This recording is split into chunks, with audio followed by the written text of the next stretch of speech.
together on this online session. So maybe if we all could use the chat when we have questions, and maybe right now we could all write our name. So I'll do that myself, where we're located and what is our role wherever we work, no? Whether we're an educator, a principal, a consultant in education. I guess everybody who's here is interested in education and education innovation. So I'll write my name, Leticia Lipp, from Barcelona, People and Culture. So thank you for joining the session. And while people write in the chat who they are, I will wait 2 or 3 minutes more. Thank you for doing that. So I see where people are. So Wesam has no sound. Does that mean you can't hear me?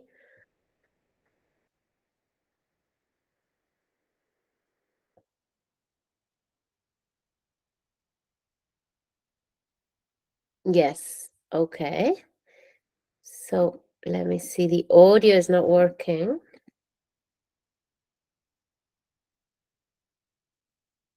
Okay, we can hear you. Okay, thank you. All right. Excellent. So I think people can't unmute themselves. That's what it is. That's why I say, please, if you want to ask something or present yourself, write it in the chat so I can read it. And like that, we know where we are. There's also the little symbol at the bottom where you can raise your hand. I think if you want to use that, that would be a signal for me that you actually want to speak, and somebody from the conference can then maybe unmute you so that you can speak. Yeah, so we're 3 minutes in. Let's start the session. So I'll share my screen. This session is about how to build a dream team for learning innovation. And yeah, I wanted to tell you the story of how I joined Learned Life and how we grew this organization and what skills and competences are important in a team to actually be innovators in education. It's the big question, you know, education, innovation, why? Why do we need to innovate in education? What's wrong? What are the things that we want to change, need to change? Maybe people have some ideas to that regard. So instead of doing a Jamboard or something like that, maybe you can write just one word in the chat about why you think education should change, no? And like that, I can read people's opinions. I would say, and if we continue with the presentation, classrooms in the past, classrooms in the present have definitely changed. That means there is much more technology. Instead of blackboards, there are whiteboards. There are not everybody sitting in rows anymore like they used to be. But if you look at these two pictures that are a classroom today and a classroom 40, 50 years ago, what is similar? No? What would you say is the same? Feel free to write, yeah, if you have ideas.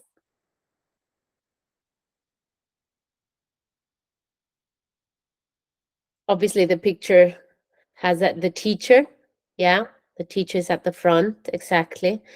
And the teacher standing, no, as well. Kids are sitting and maybe in a more passive approach. So definitely, the teacher centricity is one thing that has maybe not changed much.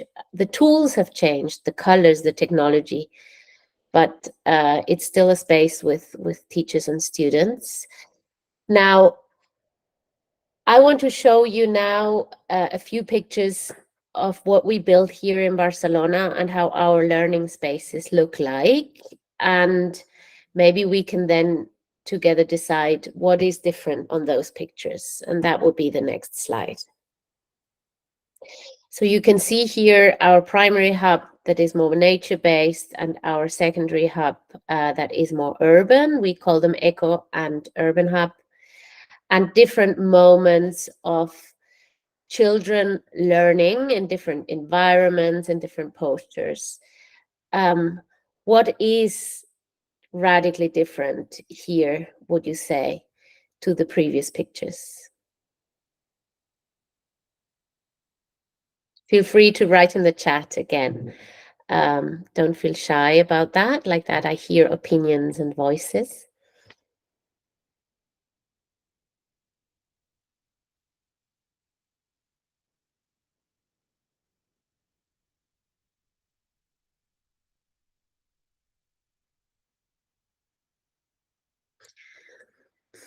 Yeah, so I mean, for me, what I see here is, where's the teacher? No, somebody wrote before, the teacher is still there. The teacher is at the front. And with these spaces, we see the learners on themselves. There are no teachers around. And so the spaces we've created are self-determined and purpose-inspired learning spaces where the teacher as a role has disappeared. We now have guides. It's exactly, yeah, it is more student-centered. Agency in students is much more important.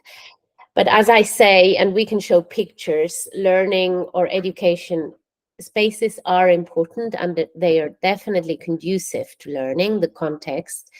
The essential piece, however, is the people and the relationship between them. And that was my role. It was finding the people, the team that will put in practice this learning innovation. No?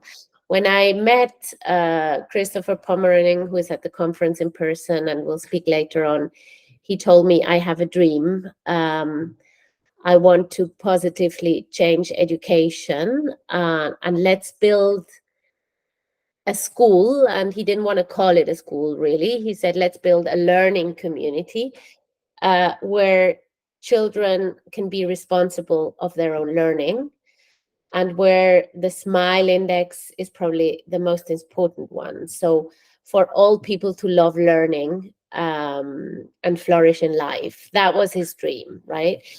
And my mission was to build a team for that vision and that dream. So I will share with you of how Learn Life looks today, so that you get an idea of what we've built over the last 5.5, 6 years. Yes, let me share that video with you.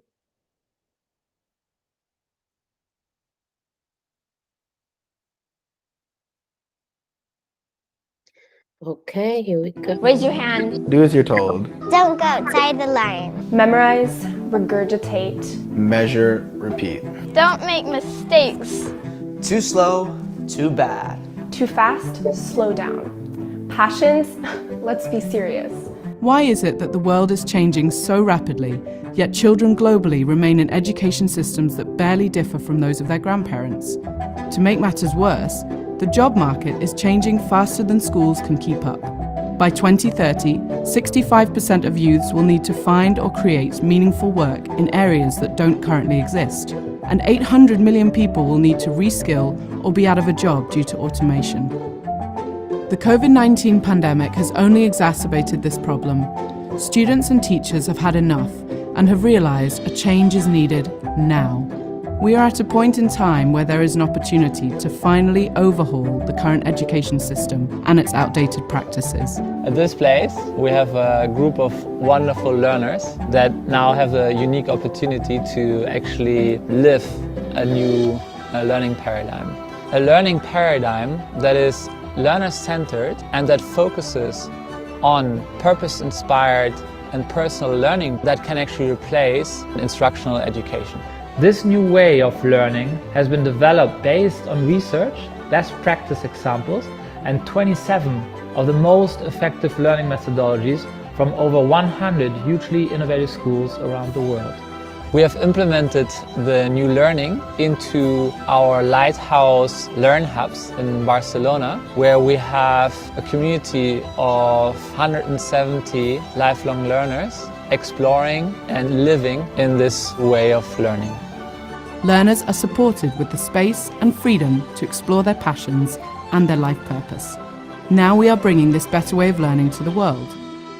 LearnLife is providing an opportunity to revamp learning environments globally so that learning can truly flourish.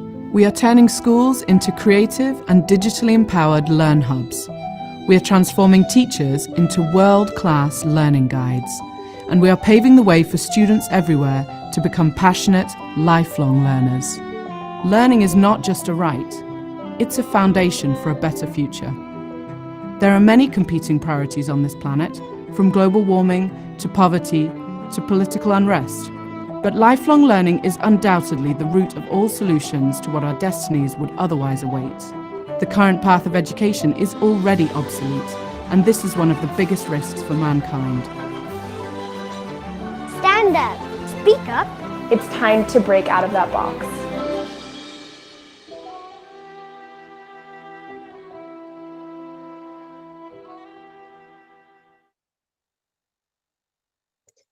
Okay, so let's go back to the presentation.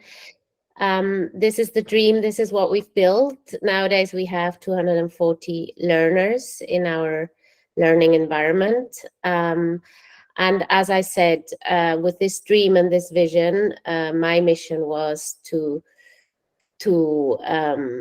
build the team around it, find the teachers, the learning guides, etc., that would make this vision and this dream a reality and design it and implement it in a way that it works and makes sense. So I think one of the most important things, and you saw it in the video already, but we really went out and investigated what are the most innovative schools. So we try to learn from the best. We benchmarked work worldwide. You can find learning from the best on our website. It really is environments and schools across the world globally that have innovative learning practices, and where we try to find different methodologies and aggregate those learning practices. And our founders visited 5 of those most innovative practices. So we're not by far not saying we're the most innovative ones, but we're aggregating many methodologies that are real and exist in a very isolated way in the world.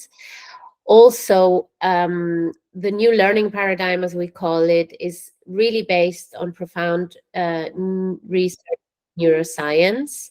So the first person I hired was a researcher who did scientific research around what are these 21 elements, how do you prepare, how do you implement, and how do you support the new learning paradigm. And each one of those elements is a scientific article. You can also find it on our website where you find a summary, but you can download the articles. And that was really the theory and the research behind. What we then did is find the teams and build the hubs. So as you already saw in the video, we started with the secondary years, so with elder kids. This is how they look nowadays in the center of Barcelona. 16, 17, 18-year-olds were our first learners, our first 15 learners.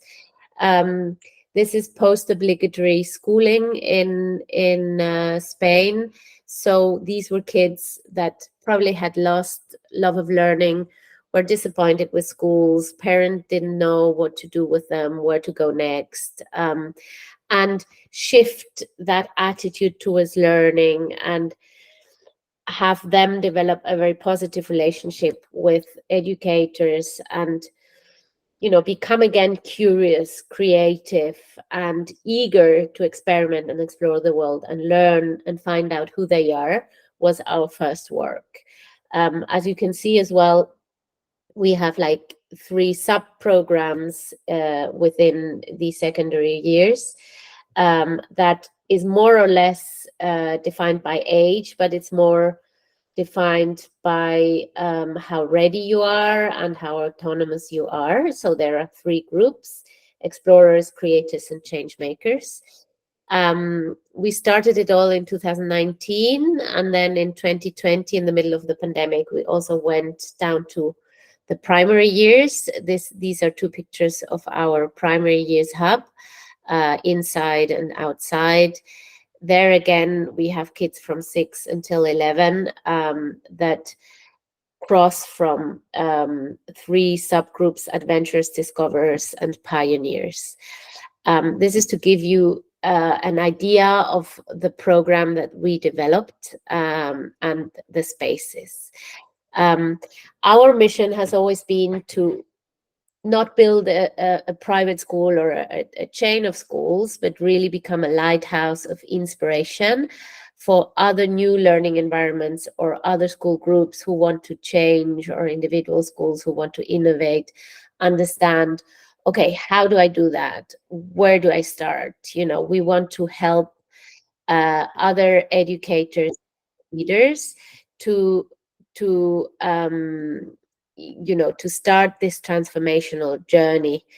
And so we offer different services. I can show you the Inspire event video, which is where we show our educators across the world, education innovators, come together. And it is 2 days in May this year. And you get inspired about how learning can happen in a different way. You visit the hubs, you speak to the learners, you understand the backbone of the program and get different workshops from our team. And, you know, the people who have attended it very often feel highly inspired and motivated to then also implement change in their own learning environments. So let me show you a short video of that. Here we go. I'm sharing. They're actually some of my favorite days of the year because educators from across the globe get to come in and see the work that is done here at the Eco Hub, and over the 2 days to see both of our hubs.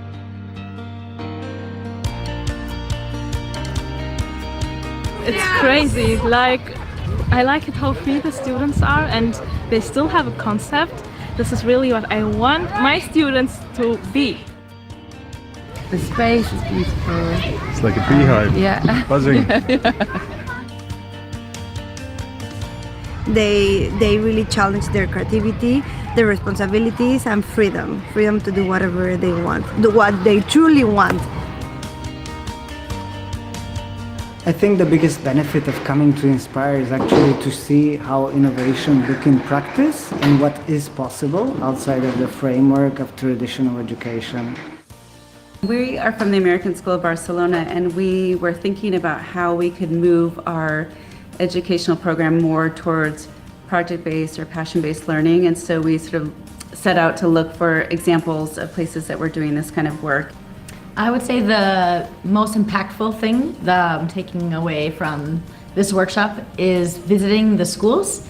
The Learning Hub here, the Urban and the Eco, are amazing, and it's clear that they were built to be that type of learning. But the public school that we got to visit has a already really strong structured curriculum, and seeing that they could actually implement some of the things that you're doing here in a small or even a larger scale felt most inspirational, just due to the educational system we're currently in. Actually, what we did in Acesco, we moved from workshops where everything was led by the teacher, where he defined what challenges they had to do, to projects where the student decides what he wants to do. But most importantly, there is a methodology on how the student will do that. something I saw in the CESCO, and then here is the relationship between student and learner is incredibly close and warm. It's respectful both ways.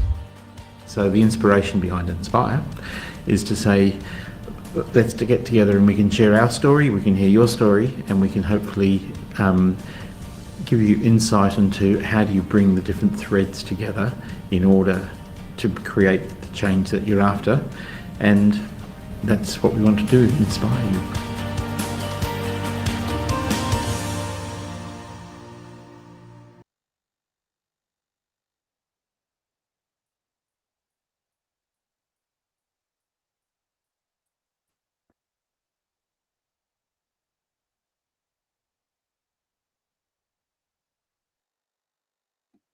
Okay, yeah, feel free to use emoticons.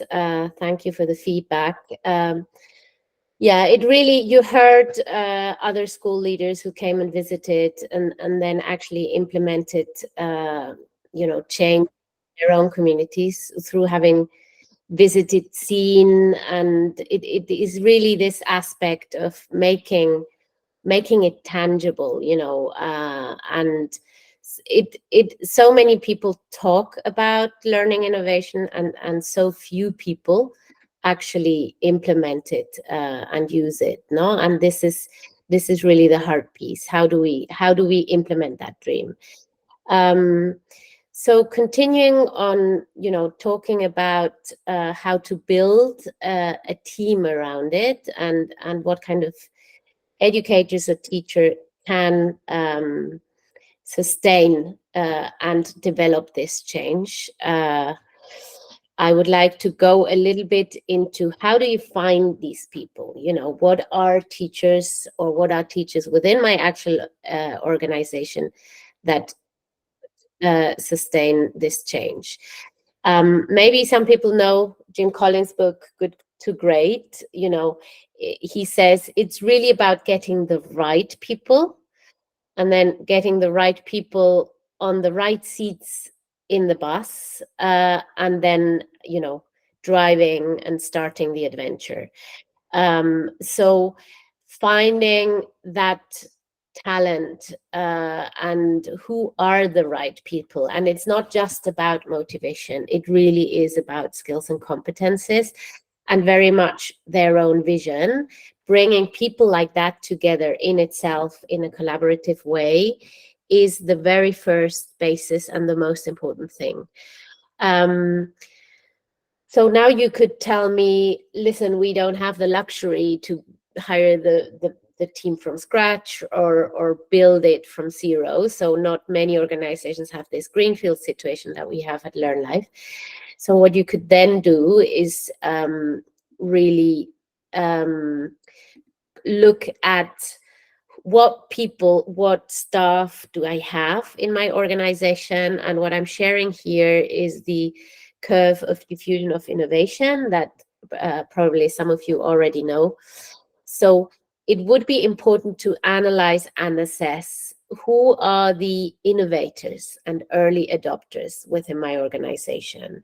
So who are those educators that can be ambassadors of change, and really do a thorough assessment of these people and look and bring innovators and early adopters together in a team and have them be the ambassadors and representatives of the change.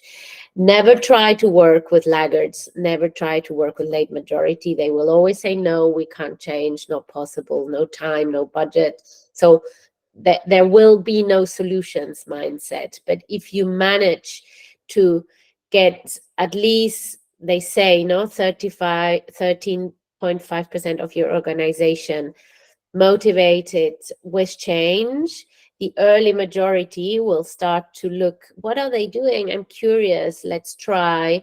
And once you have 50%, the curve of innovation is automatic. So it is either recruitment or assessment that can bring you on the path of innovation.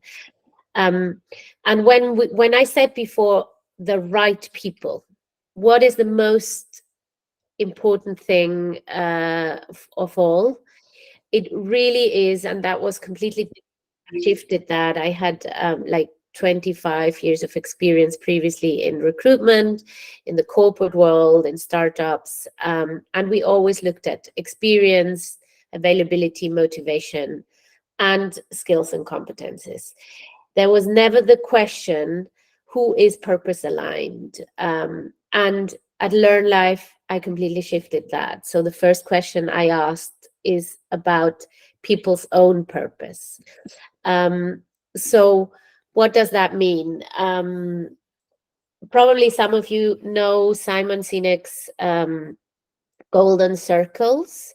So in the outer circle, you see what you do, what's your profession, how many years of experience you have, how would them be, so for example, you're a, I don't know, secondary teacher with a focus on science. How do you do what you do? So you would then go a little bit more into how do you differentiate in the classroom, or what are your strategies to group manage? Give me examples of your learning experience design, etc. But then you would more or less stop there, right? At Learn Life, the very first question I ask is the why question.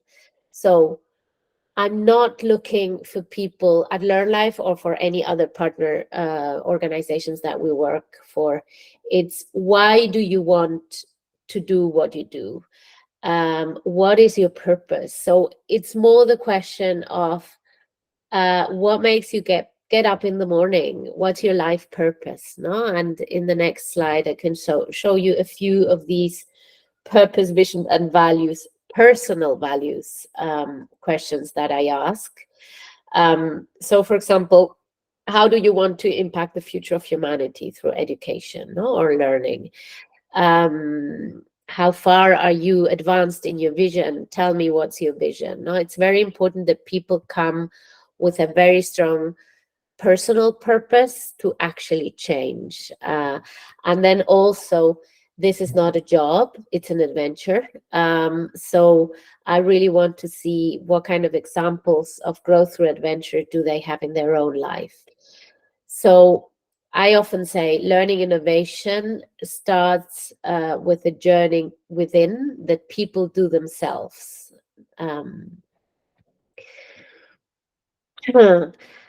And also, I think the other very important aspect is I was looking for teachers, i.e. people who had a teacher certificate or QTS, global experience, but I was trying to hire them into a role that was new. And the role is learning guide. So I'm fishing in an old pool of a profession that we call teachers and training them into a new profession that is called learning guide. So the big question here is, what is a learning guide? How do I assess if people have not only the motivation, but actually the potential to become learning guides? So here again, I want to show a video of one of our learning guides at the Urban Hub in Barcelona, our secondary years. Meet Maria. Maria Galanopoulos. I am from Canada. The traditional definition of a teacher is the person that teaches you. Here we like to say it, we don't teach, we don't push information on learners. My role is more of a guide. How to create a better learner, how to make them a lifelong learner, and how to be resourceful for themselves and find answers that they need themselves. Did my first couple years teaching in a traditional school. I discovered that I wanted to find a more innovative approach to teaching, so I found Learn Life, and that's why I'm here.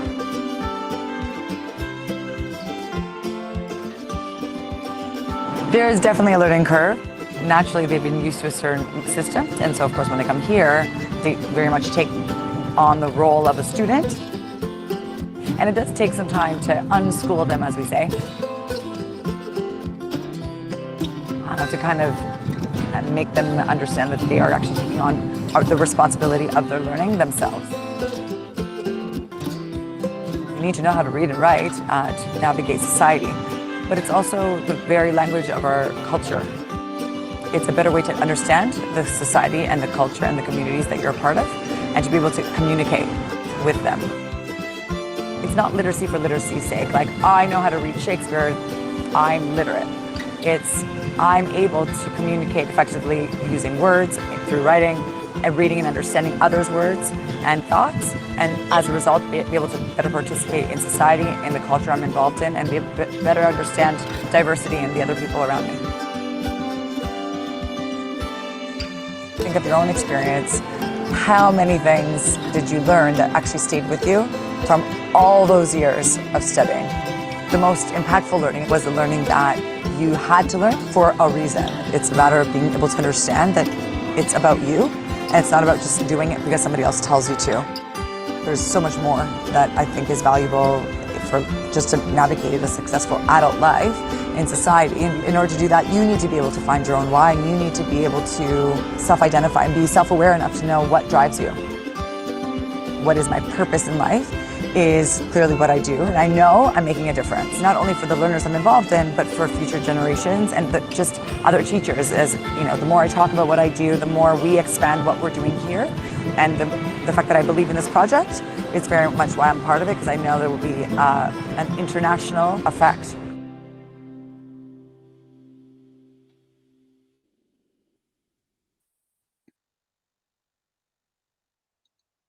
Okay, so yeah, you've seen a learning guide has a different relationship with the learners, no? I think teachers still have a sort of hierarchical relationship with kids, so they are in a way above them. It's not an eye-to-eye relationship. The learning guide is a passion pusher, is a coach, is a guide on the side. It's not a friend, because a learning guide also challenges and questions the learner, but actually the responsibility of learning falls in the hands of the learners. And you can see that from the age of 6 up until the age of 17.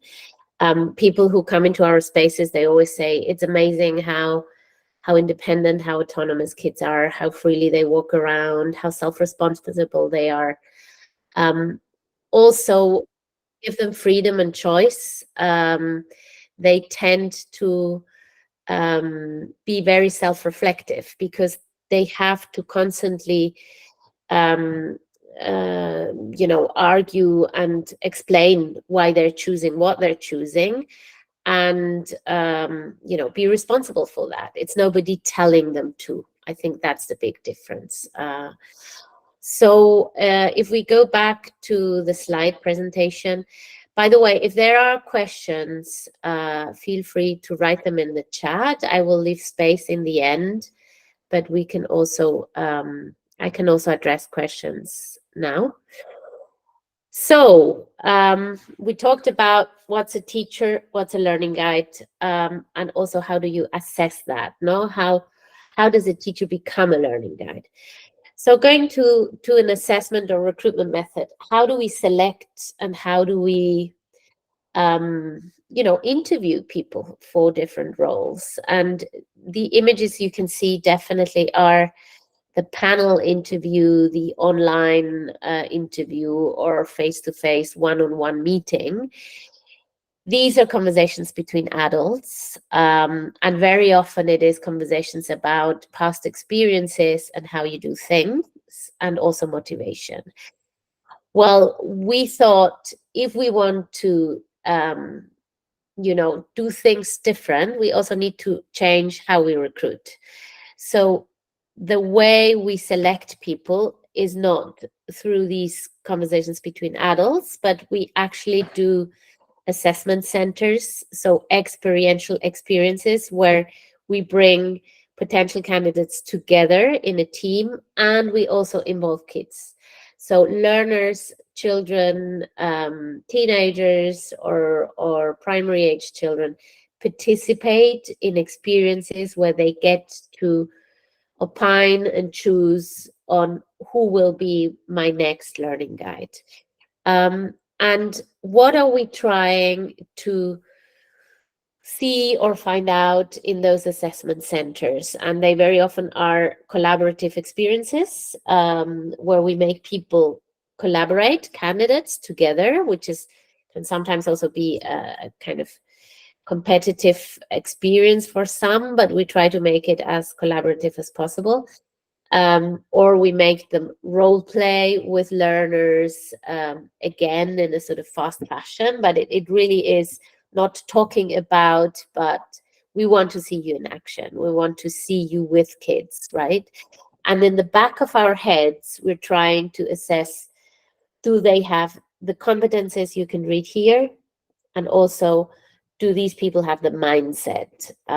So we're looking for people who are highly adaptable, very self-aware, and can also self-regulate. Obviously, in an assessment center where you come together with other candidates who want the same job, you need to be able to self-regulate. So that is done on purpose as well. We're looking for resourceful people, self-starters, people who quickly go into the doing and not so much the talking, and also demonstrate high executive functioning skills.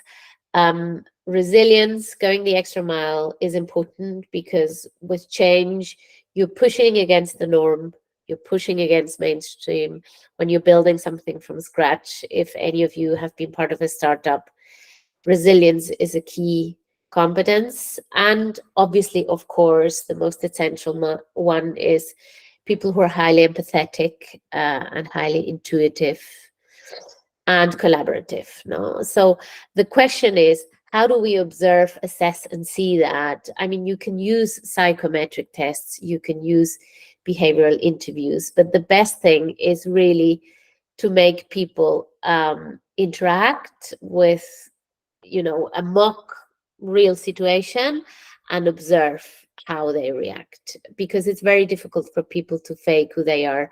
You can actually see the authenticity of people when you put them into situations. So what we're trying to see is what is above the iceberg here, no? What we can observe, if people are creative, if people are flexible, can they solve a problem that emerges in a situation? Are they good team workers? Do they collaborate amongst themselves? And also, how do they make decisions together, no? But really what we're trying to hire is what's underneath the surface. So people who have high self-trust, autonomy, resilience, and what so often we're also looking for in our future employees, and trying to develop in children the entrepreneurial mindset, no? So all of that emotional intelligence sustains the kind of behaviors that we're looking for, that would help people shift from a teacher role to a learning guide role. Any questions on the assessments, or how we recruit, or what the skills and competencies that we're looking for? You can write this in this. Where is this happening right now is a question. We are doing this for ourselves here in Barcelona, in our two learning communities, the Eco and the Urban Hub, secondary and primary programs with 240 kids. I'm also working with partner schools or other entrepreneurial startup schools that want to build a similar learning and a similar learning community. So we offer our recruitment services to other organizations, whether established or starting, to find talent like that. There is a lot of knowledge transfer that goes into that. Yeah, I guess you will get the presentation from the conference afterwards. And if you build a team, or you build a pilot team within your organization that will drive the change with these competencies, bring them together, give them space to work together, I can assure you you're building the capacity for change, and you're building the capacity for learning innovation or education innovation. And one of the key factors is this collaboration. At LearnLab, we always say it's not about ego, it's ego. So it's very important that these innovators and early adopters collaborate well. So how do you get that? What is critical to collaboration? I think it's interesting to look at these stages of collaboration and the creative flow. So you can see the two axes. At the bottom, if you have distrust in your team, people just coexist. They don't collaborate or cooperate. If you are slowly growing trust, they could coordinate stuff or cooperate together, but you need real trust to get on levels of collaboration and co-creation. And what you can see on the other axis is the autonomy, no? From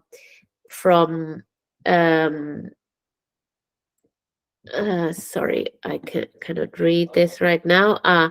From surviving when there's no trust to actually thriving, no? So maybe here you can see it also in a different way. So you need to grow the collaboration axis in your organization and the trust axis. And it's a very interesting exercise if you put your teams on these two axes and say, okay, where do you think you are? Do you trust your colleagues? Do you feel you collaborate well with your colleagues? Because only if you get collaboration right, you can drive change. Otherwise, it's impossible. There are many sort of lonely fighters in many schools. There are many demotivated teachers who want to change a lot. When you're on your own, you're hitting your head against the wall. It's very important to get support from leadership and also to get together a team to drive the change. And this is how we work with other education institutions who want us to help them change. We get a team of change ambassadors together. And maybe the last and also super crucial pillar to get learning innovation running is this aspect, it's wholeness. Sorry, I'm just seeing that there's a hand up. Okay, so Baron Language School, do you want to ask a question? Could somebody unmute the microphone, or do you want to write the question in the chat maybe?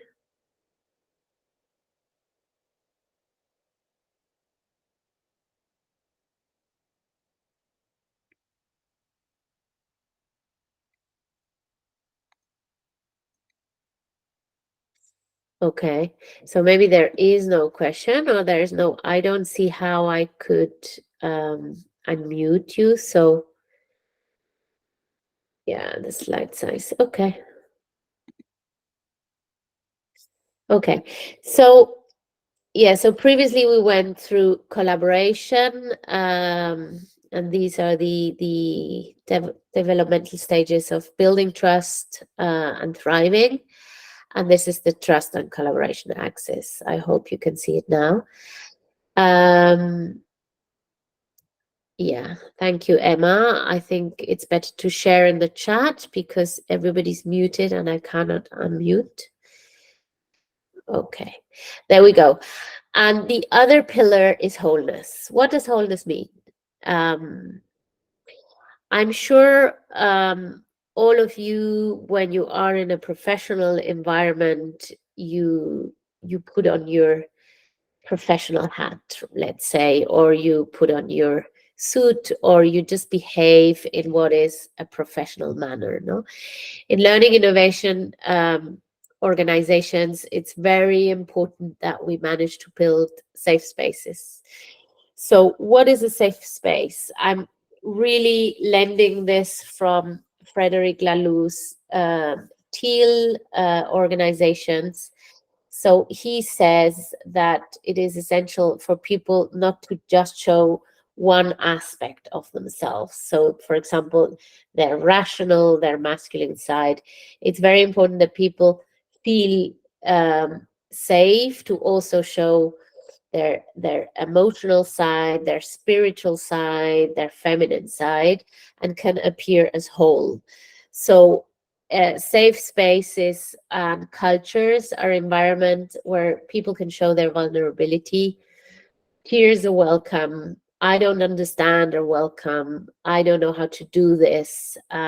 We made a mistake. So being able to admit that things go wrong and really using failure as learning is crucial, because otherwise the change is too slow and too rigid. It's really within people's mindset, but the organization has the responsibility to create safe spaces. So the leaders role modeling that vulnerability is possible, or sometimes saying, I don't know how to do this. So really admitting that they are learners themselves.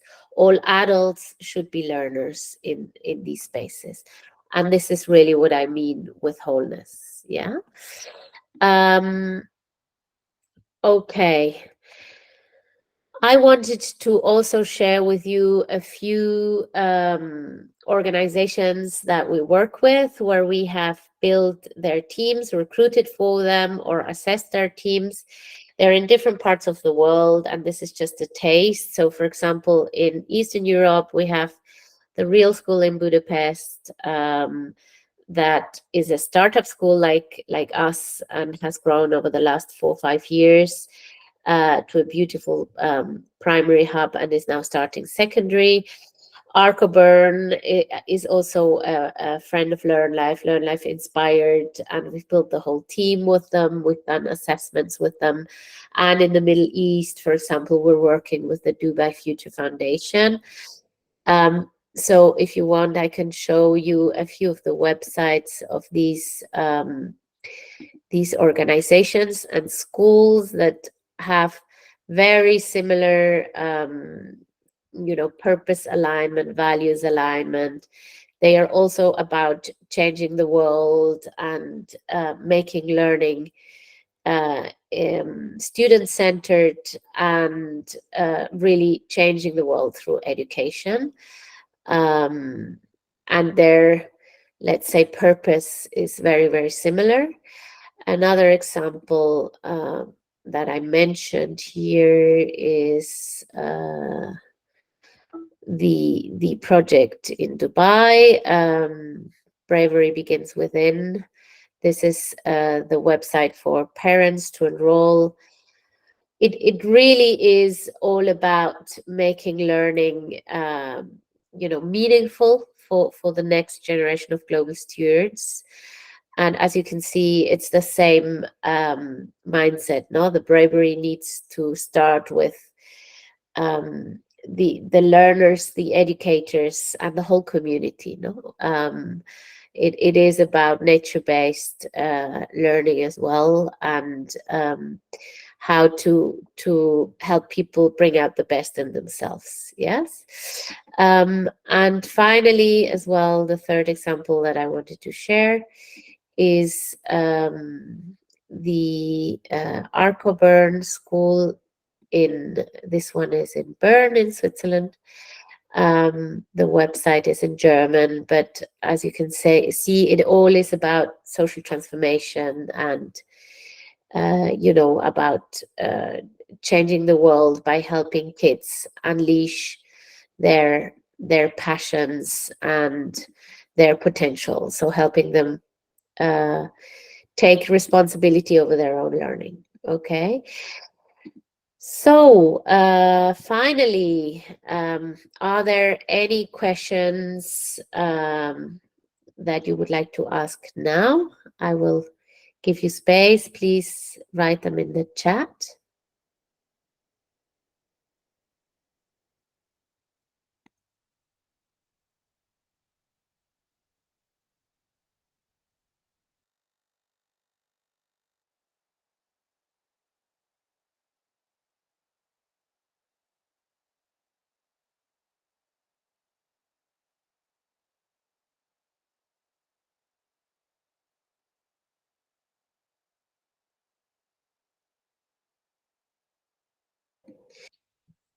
Okay, so thank you for your feedback in the chat. If you, yeah, there is one question. If you have teachers that share the same vision but lack experience, would you hire them? Okay, that's a very good question. My answer is yes, because we have hired people with very little experience, and the potential and the mindset is way more important, and the purpose alignment than the actual experience. Because if you think of it, nobody has experience in being a learning guide. The important thing is the combination. You can't have all junior people. That is just not going to work, because experience brings a lot of value. People with 10, 15, 20 years of experience, they can use a lot of their parent conversation experience or classroom management experience, or they are just, I would say, more relaxed, and fill the room more than maybe a junior person. But so the secret is in the mix. Not too many junior people, but some junior people turn out amazingly if they have the right potential. Another question is volunteering opportunities. Yes, we take interns that come and shadow on our homepage. You can apply for internship programs where you can see that. The rest are the Inspire visits, or hub visits that we provide. I can show you on our homepage where you find that. So you'd go under events on our homepage, and you will find the different occasions where you can come visit Learn Life. There's another question. A good teacher with an aggressive attitude or came unprepared. Sorry, it went down. Would you hire her? No, I wouldn't. The most important thing is the relationship building with learners. Aggressive attitude breaks the relationship with the child very often. So positive relationship building is one of those core competences that is a no-go. Yeah, I hope this answers your question. Yes, we do PD for teachers, and this is something that you can also find on our homepage under services for educators. We call it training for schools. I put it here in the chat again as well. Yeah, because that's one thing. The learning guides that started Learn Life, and you can see it here on the website. You can see Georgi. Juan, who did a presentation yesterday, is somebody else.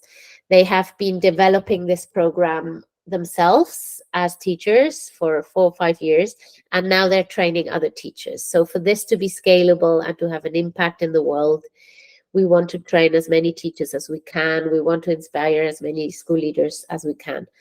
Our mission and purpose is really to make this the mainstream of education. So for every teacher that we train, 25 to 30 kids have a different experience. For school leaders that get engaged with us even more. So yes, we do PD for teachers. So yeah, I see no more questions in the chat. Would people want to maybe just write one word about what is my takeaway from this session? We have 5 more minutes left. The session was planned for an hour. So what are people's takeaways?